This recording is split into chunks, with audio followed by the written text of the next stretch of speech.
Fertilizer markets remain volatile, driven by peace talk hopes, India's fresh buying, and concerns over phosphate affordability and farmer demand. Today, I'm joined by Vice President of Fertilizer, Josh Linville. Thank you for joining us, Josh. Absolutely. Thanks for having me once again.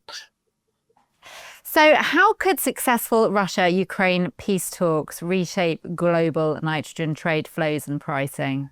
Yeah, this is something that's being watched very, very closely around the world, right? A lot of farmers around the world are dealing with high nitrogen prices. They're not exactly being rewarded with high grain prices at the same time. So this is really starting to squeeze them. So we're looking for any hope that they can maybe start to settle these markets down. And Russia-Ukraine is all of a sudden kind of taken to the forefront of this storyline. Now, I don't want to get anybody's hopes up. This isn't a situation where we think this is a matter of days or weeks, but it at least could put us on a path where maybe things do start to improve. And it would take a lot of dominoes to fall. In the event that Russia-Ukraine peace becomes closer, one of the things Russia could ask for, I want normal globalized relations once again. I want free trade flows. They've spent billions of dollars on this war, sent hundreds of thousands of men to their death. We need to rebuild our economy, and normalizing those flows would be a very first step. So all of a sudden, fertilizer can go back to efficient trade flows. Number two, they can ask or demand that Europe start taking natural gas once again. If Europe was okay with that, now all of a sudden you could start to see that natural gas market in Europe fall, and we can start having a conversation of restarting the rest of the 25% of Europeans' nitrogen production that's been offline, restarting that. That raises supply. That lowers their demand on the rest of the world. It's another step towards normalization. And then maybe China, who has been restricting their exports as well, maybe they start to consider going back to normal export flows because the world is normal. So again, you notice it's a lot of dominoes that would need to fall, but I'm desperate for any sort of a bearish outlook we can look for, because it sure seems like a lot of the rest of the factors have all been bullish, and we're kind of getting tired of it because that's been very, very hard on the buyer and the applier. And what impact might India's aggressive urea tenders have on the global fertilizer supply-demand balance? Yeah, so India just wrapped up their last urea purchase tender.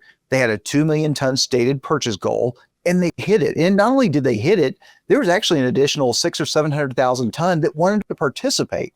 It was great news. It finally looked like the market was, I don't want to say oversupplied, but well supplied. There was tons looking for homes. And we thought India can wait a while. Brazil wasn't in a hurry to buy. Nobody else in the world seemed like they were really wanting to step up and buy. Quiet was about to take hold, and quiet tends to lower price ideas. Unfortunately, India still needs to buy more tons. After that 2 million ton purchase, we still estimate about 3 million ton more are needed through January, and they wasted no time. They stepped right out. They announced they're looking for another 2 million ton for each one of the coast. And this is now giving the market something to look at, something to talk about, something to get excited for. Now, it's a long shipment window. We do think they should be successful, barring any sort of a change in the marketplace. They should be successful, highly successful in getting their tons. But unfortunately, without that dead demand period, this is going to help prop markets up a little bit. We had hoped that we'd start to see some value slide. This is going to help it here for a little bit. And turning our attention to phosphate, with phosphate prices at elevated levels, how are farmers likely to adjust application decisions, and what risk does this pose for future yields? Yeah, I was going to say the American farmer. This is really every farmer around the world who has to look at fertilizer prices, which are volatile just like global markets are looking at their inputs and trying to already make decisions. Now, it's still ahead of harvest.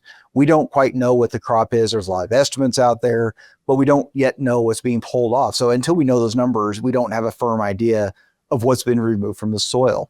But as of today, the farmer is already going into this fall season stating, I am going to make cuts wherever I can. I look at this year, I look at next year. Profitable is not part of the conversation. Break even is the best case scenario. And so when they talk about that, they start looking to cut their inputs. One of the first things they're talking about is phosphate. Phosphate versus corn, for example, continues to be the worst, or some of the worst, we've ever seen in history. It's the highest ratio value we've ever seen.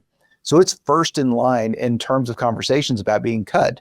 Now, the major cuts that are being discussed by the farmer today, will that hold in as we actually get into that application period of November, December?